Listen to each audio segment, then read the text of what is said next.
L'inflation baisse enfin aux États-Unis, les marchés explosent. Bienvenue à tous les amis dans cette nouvelle édition du JT de la crypto. J'espère que vous allez bien. Grosse journée aujourd'hui et grosse semaine dans son intégralité. L'actualité du jour, c'est l'annonce de la baisse de l'inflation aux États-Unis. Très bonne nouvelle, on s'attendait à une hausse par rapport au mois dernier. Il faut savoir que le mois dernier, du coup, on était à 9,1% aux États-Unis et aujourd'hui, eh bien, cette inflation, elle a diminué, ok, en repassant sous les 9%. On s'attendait même à quelque chose autour des 8,7% et au final, on a même eu jusqu'à 8,1%. Les marchés financiers ont immédiatement réagi par le haut. On le voit ici, par exemple, avec cette grosse bougie verte sur le Bitcoin en H1. Mais ça a été notamment visible sur le S&P 500 qui s'est totalement envolé cet après-midi ou encore du côté du Nasdaq.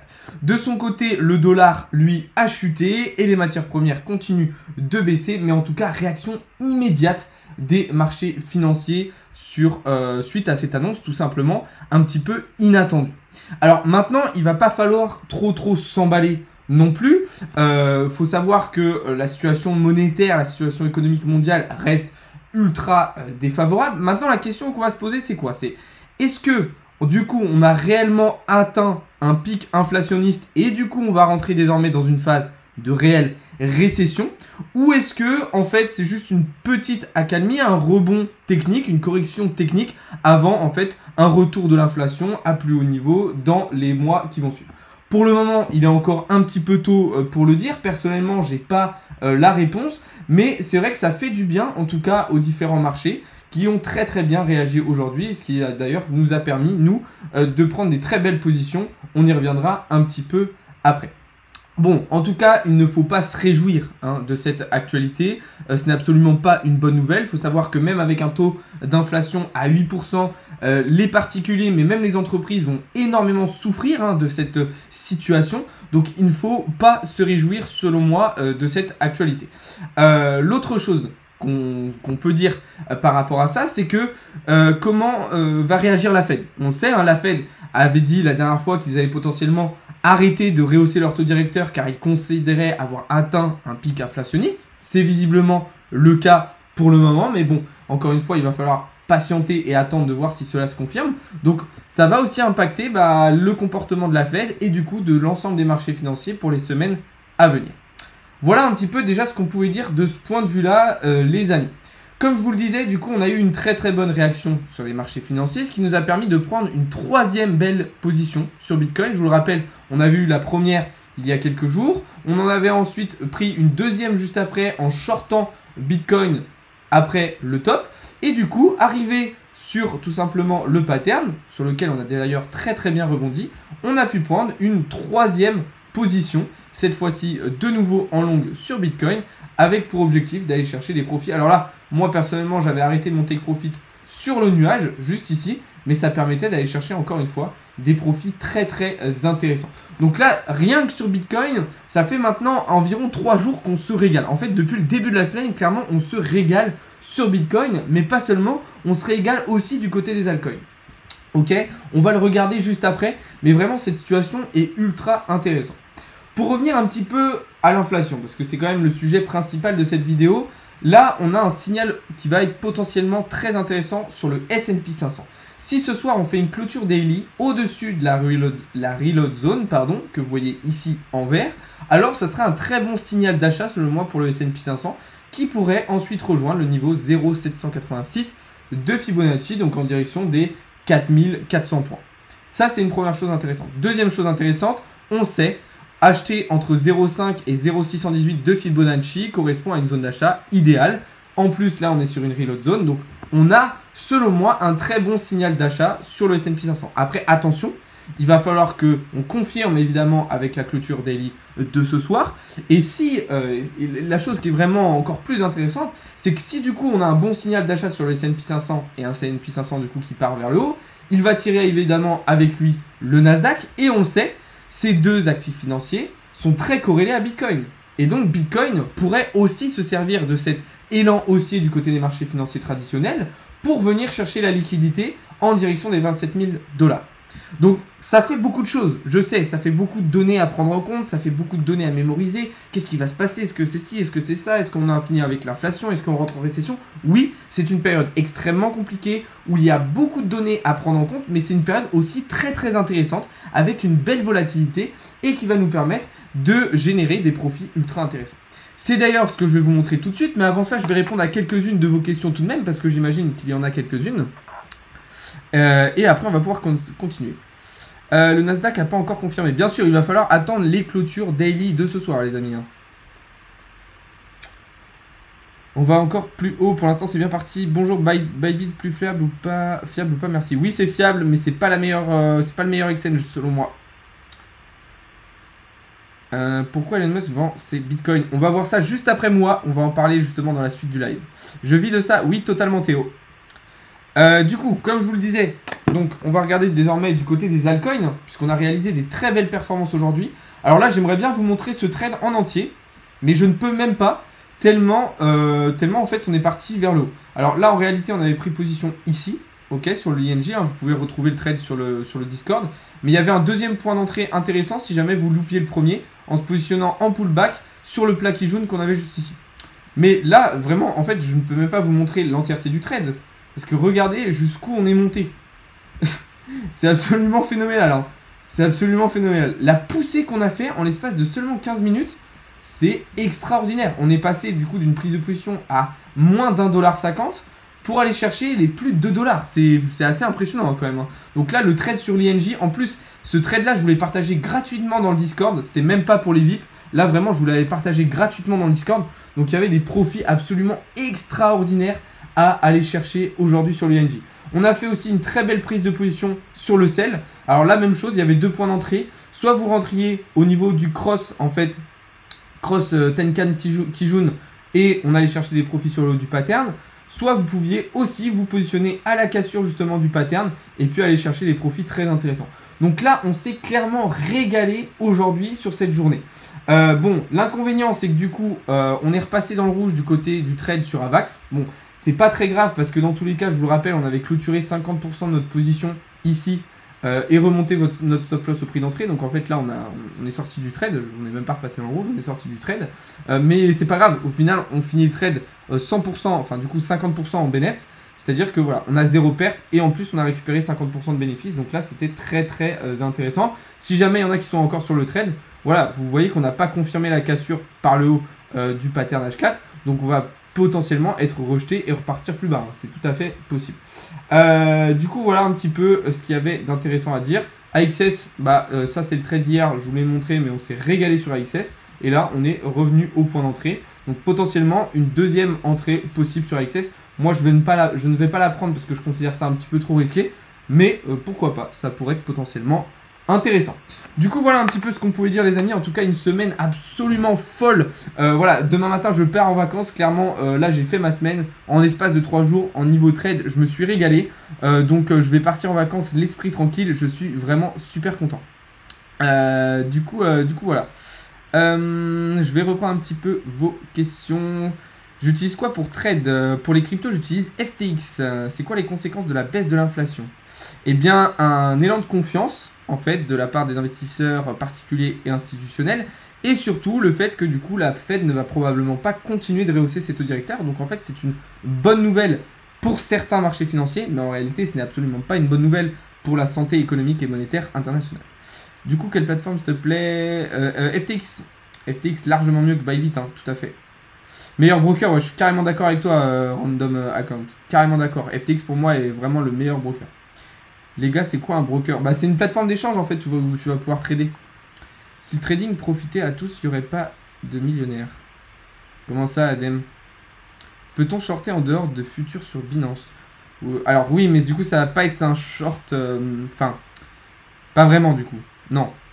Tu sais même pas ce que tu débites. Bah, si, je sais ce que je raconte. Donne le nom de ton entreprise, frérot, pour vérifier. Tu peux aller voir si tu veux. Alexandre Gerbier, investissement. Tu tapes sur internet, sur société.com, tu as un registre qui répertorie toutes les entreprises. Tu mets alexandregerbier.com, Alexandre Gerbier investissement. Voilà, mon entreprise est enregistrée en France, j'ai mon numéro de siret, etc. Tout est absolument légal. Salut, peux-tu analyser le spell token? Il y a un triangle de compression, please. Le spell token, je ne connais pas, mais vas-y, je vais regarder ça. Un live, c'est pour interagir avec les gens, sinon coupe. Alors oui, mais le truc, c'est que quand je suis en phase explicative, je ne peux pas répondre en même temps aux questions. C'est-à-dire que quand je suis sur l'écran en train de vous expliquer quelque chose, je peux pas lire vos questions en même temps, les gars. Bybit et FTX, c'est la même. Non, pas du tout. FTX est beaucoup plus efficace dans la vitesse de traitement de transactions et de prise de position. Les frais sont beaucoup moins importants sur FTX et l'interface est beaucoup plus adaptée au trading. Pour l'instant, non, pas en France. Hein. FTX, oui, c'est pour les cryptos. Non, tu peux aller jusqu'à beaucoup plus de levier. Hein. T'as pas que x2. Il faut que tu vérifies ton compte, en fait. Pour l'instant, on est loin d'un Ethereum à 1000 $. Hein. C'était il y a quelques semaines qu'il fallait acheter l'Ethereum à 1000 $, les gars. BTC à 15K, possible. Oui. Tu fais de l'affiliation? Non, pas du tout. Pas du tout d'affiliation dans mon business. Je ne travaille pas du tout de cette manière-là. Ça ne m'intéresse pas. Tu plais combien de bénéfices par mois avec le drop? Tu fais combien de bénéfices par mois avec le drop?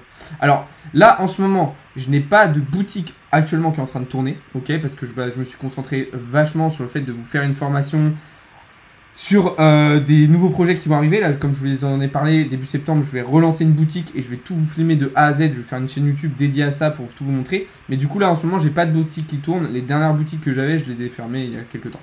C'est quoi ton capital aujourd'hui? Mon capital en crypto ou mon capital en tout, genre mon patrimoine total? Quelle stratégie tu utilises pour analyser? J'ai une méthode de trading propre à moi, c'est-à-dire que je vais utiliser plein d'indicateurs différents. Je me suis construit ma propre technique de trading et de toute façon, ce qu'il faut faire, arrêtez de vouloir suivre une méthode en particulier que vous avez vu sur un tuto YouTube, ok? Il n'y a pas une méthode et surtout, dans une méthode, il n'y a pas un indicateur. Donc tous les bandeurs de la smart money là, et de la méthode Wyckoff qui pensent qu'il n'y a que ça qui fonctionne, arrêtez, ok? C'est faux. Alors oui, c'est très important d'intégrer la smart money et la méthode Wyckoff à son analyse, mais un, il n'y a pas que ça qui marche, et deux, il ne faut pas utiliser que ça. Donc moi, ma méthode, elle est simple, c'est que j'utilise plein d'indicateurs différents sur différentes unités de temps, ok, pour voir lesquelles vont être les plus intéressantes, lesquelles vont être les moins intéressantes, et voilà. C'est quoi cet indicateur de All Season qui est monté à 96? Bon, attention avec les indicateurs All Season. Hein. Mon patrimoine, je n'ai aucune idée de la valeur totale de mon patrimoine. Faut acheter ou pas encore? Ça dépend quoi, enfin... Ça dépend à long terme, à court terme, en trading, en spot. Hugo, sois un petit peu plus précis, par favor. Patrimoine total. Alors, patrimoine total, ouais, je vous disais, les gars, j'ai absolument aucune idée hein, de mon patrimoine total. Voilà, il faudrait que je prenne en compte mes biens physiques, mes biens financiers. Franchement, je me suis pas amusé à calculer ça. Je suis jeune, ça m'apporterait très peu de choses de savoir la valeur de mon patrimoine total. Pour mon patrimoine crypto, je pourrais vous donner une fourchette. Parce que c'est la même chose, en fait, je connais pas exactement la valeur de mon patrimoine en crypto. J'ai beaucoup de wallets différents. Certains que j'ai pas regardé depuis un bon moment, donc je ne sais pas exactement la valeur qu'il y a dessus. Donc non, je pourrais pas vous donner... C'est compliqué en fait de donner la valeur d'un patrimoine, surtout quand on est jeune comme ça. Et puis dans tous les cas, je trouve que... Alors je peux comprendre votre curiosité, et en vrai si je le savais, je pense que je vous l'aurais dit. Maintenant, je trouve que ça n'a pas forcément d'intérêt de vous dire une somme. Parce que déjà je pourrais vous mentir, je pourrais vous dire que par exemple aujourd'hui j'ai un patrimoine de crypto de 100 000 $, de 50 000 ou de 500 000, vous ne pourriez pas savoir si c'est du vrai ou pas. Et en plus, je trouve que ça n'a pas forcément d'intérêt dans le sens où ce n'est pas un gage de crédibilité, ok? Que j'ai 30 000, 50 ou 200 ou 500 000 dollars de crypto-monnaie, ça ne change rien sur si je suis compétent ou pas en fait. Quelqu'un peut très bien être riche en crypto-monnaie, avoir des grosses quantités de crypto-monnaie et y connaître très peu de choses. Et inversement, il y a des personnes que je connais dans mon entourage qui ont très peu de crypto-monnaie et pourtant qui sont bien plus compétentes presque que moi sur le sujet. J'ai fait quelles études? Alors, j'ai fait un bac économique et social, ok, donc jusque-là rien de fou. Et après, je me suis dirigé dans le management. Alors, c'était une licence, ok, avec du management, pardon, de la comptabilité et un petit peu de finance dans le domaine du sport, ok. Donc moi, je viens du sport, j'ai fait ces études-là. Et en parallèle, en fait, depuis mon bac, depuis le lycée, je me suis formé sur les crypto-monnaies, donc via des formations, via du contenu gratuit aussi, etc. Donc voilà, j'ai fait 2 parcours un petit peu scolaires différents.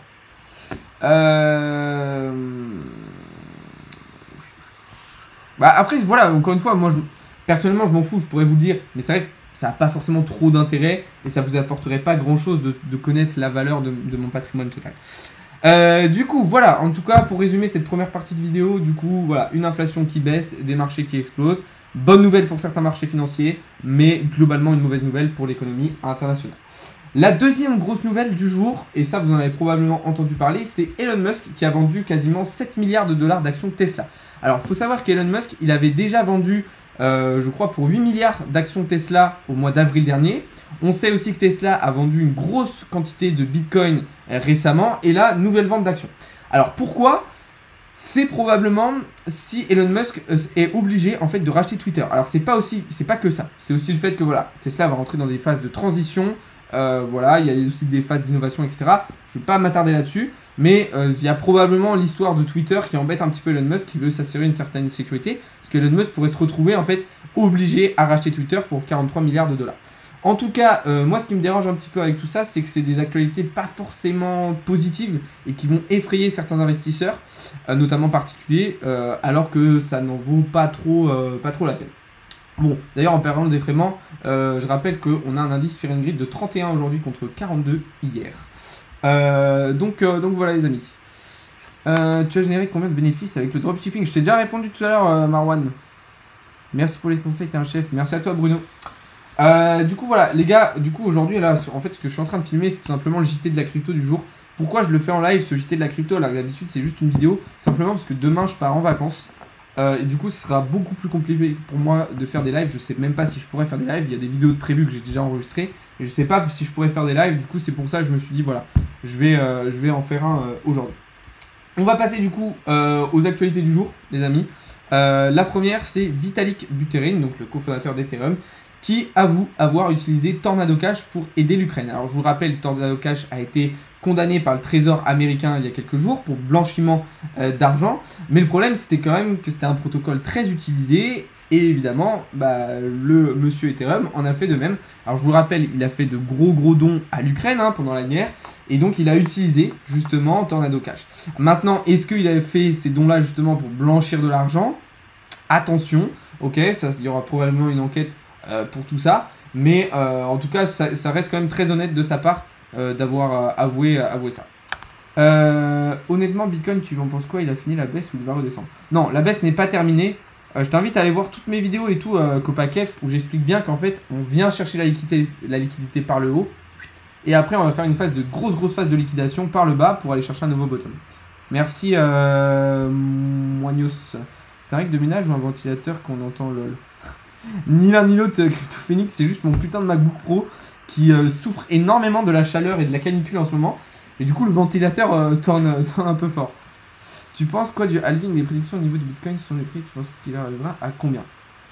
Je pense quoi du halving? Je pense que comme lors des cycles précédents, le halving va donner un bon coup de pouce au Bitcoin. Maintenant, jusqu'où ira Bitcoin? Sans doute au-dessus des 100 000 $, peut-être vers 100 000, 150 000 $ lors suite au prochain halving. C'est compliqué pour l'instant de donner des chiffres, c'est très compliqué. Hello, ça va et toi? J'espère que je vais aller jeter sur YouYou. Ça marche que pas gaffe. Du coup voilà, l'autre actualité du jour, très intéressante aussi, ça concerne cette fois-ci le Salvador qui prévoit potentiellement de sortir un stablecoin adossé au Bitcoin. Alors moi quand j'ai vu la nouvelle, je me suis dit putain mais what? Un stablecoin adossé au Bitcoin, qu'est-ce que ça voudrait dire? En fait, c'est vrai que pour nous, ça paraît un petit peu particulier, mais en fait, étant donné que pour eux, Bitcoin est tout simplement la monnaie légale au Salvador, en fait, ça serait logique d'avoir un stablecoin justement adossé à ce Bitcoin. Maintenant, est-ce que ça va être concrètement possible? Est-ce que ça va être faisable? Je sais pas, ça risque d'être un petit peu compliqué, mais en tout cas je trouve que c'est une très bonne nouvelle. Alors je suis désolé pour le bruit, il y a quelqu'un qui est en train de sonner chez moi, je sais pas qui c'est, mais bon dans tous les cas cette personne va attendre pour le moment. Du coup voilà un petit peu ce qu'on pouvait dire du Salvador. En tout cas le Salvador voilà, qui continue de très bien se développer, qui continue son adoption des crypto-monnaies et de Bitcoin en général. Donc franchement c'est une superbe nouvelles. On passe à la dernière actualité de ce jour, c'est Curve Finance, donc qui a subi une attaque hier. Franchement, le milieu de la DeFi n'est pas épargné en ce moment avec de nombreuses attaques sur de nombreux protocoles. Forcément, voilà, c'est un écosystème qui est jeune, la DeFi, la finance décentralisée. Il y a beaucoup d'améliorations à faire en termes de sécurité, en termes de décentralisation. Et du coup, on n'est pas à l'abri justement de ce genre d'attaque. Malheureusement, ça donne une mauvaise image des cryptos et ça met en difficulté en plus l'écosystème. Donc c'est assez problématique. Du coup, voilà un petit peu ce qu'on pouvait dire à ce sujet-là, les amis. Alors si justement, la stratégie de Smart Money, je vous en parlais tout à l'heure, les gars. Bien sûr que si j'utilise, maintenant, il faut arrêter entre guillemets de bander sur cette méthode d'analyse, ok. Oui, elle est bien. Oui, c'est ultra important d'intégrer la Smart Money à son analyse technique. Maintenant, il n'y a pas que ça qui fonctionne, les gars. Il n'y a pas que ça qui fonctionne et il ne faut pas utiliser qu'un seul indicateur. Donc oui, j'utilise la Smart Money, oui, j'utilise les imbalances, les order blocks, les order flows, etc. Mais il ne faut pas utiliser que ça, c'est absolument impossible. Ouais, t'es du tout plus que plus on avance dans le temps, plus les halvings sont beaucoup moins performants. Alors, c'est pas que les halvings sont moins performants. Un halving, c'est tout simplement le fait que la récompense des mineurs va être divisée par 2. Ce qu'il se passe à chaque halving, c'est qu'effectivement, le multiplicateur de Bitcoin est de moins en moins important. C'est-à-dire que lors des premiers halvings, on avait un Bitcoin qui pouvait faire des x20, x50. Maintenant, ce n'est plus possible en termes de capitalisation. Bull ou bear? Bull à long terme, bear à court terme. Que se passe-t-il sur les marchés? Tout le monde aujourd'hui, ça veut dire bonne nouvelle. C'est parce que l'inflation, on a eu des résultats d'inflation aux États-Unis qui ont été baissiers. Shiba Inu va arriver à 1$. Non, impossible. Impossible, impossible. En tout cas, les amis, voilà, on va arriver au terme de ce live, de cette vidéo du JT de la crypto. C'était le dernier live avant les vacances. Je pars demain matin, direction Barcelone. Du coup, les amis, voilà, c'était cool d'échanger avec vous. C'était cool ce petit live. J'espère que ça vous a plu. Moi, je vais vous laisser ici parce que là, voilà, ça va être la fin de soirée. Je vais devoir faire ma valise, hein, qui est d'ailleurs en train de se préparer comme vous le voyez juste ici. Du coup là je suis en train de préparer mes affaires. Ne vous inquiétez pas, pendant les vacances il y a des vidéos prévues, il y a des vidéos déjà enregistrées, donc il y aura des vidéos qui vont sortir. Pas de panique là-dessus. Et voilà. Donc je sais pas encore si je pourrais vous faire de live là-bas. Je sais pas si j'aurai une bonne connexion. Je saurais pas si j'aurai les conditions nécessaires pour vous faire tout ça. Mais j'essaierai de vous balancer un maximum de contenu. Si vous voulez suivre un petit peu mes vacances, je vous invite à me suivre ici, à me suivre sur Instagram. Dans tous les cas, je vous invite à me suivre un petit peu partout. Et surtout à rejoindre le serveur Discord, puisque c'est vraiment là que tout se passe. Je vais terminer en répondant aux dernières questions. Et après, on va se laisser là. Dot ou Atom? Dot. Tu penses que le BTC va aller chercher les 13K sur du court terme? Non.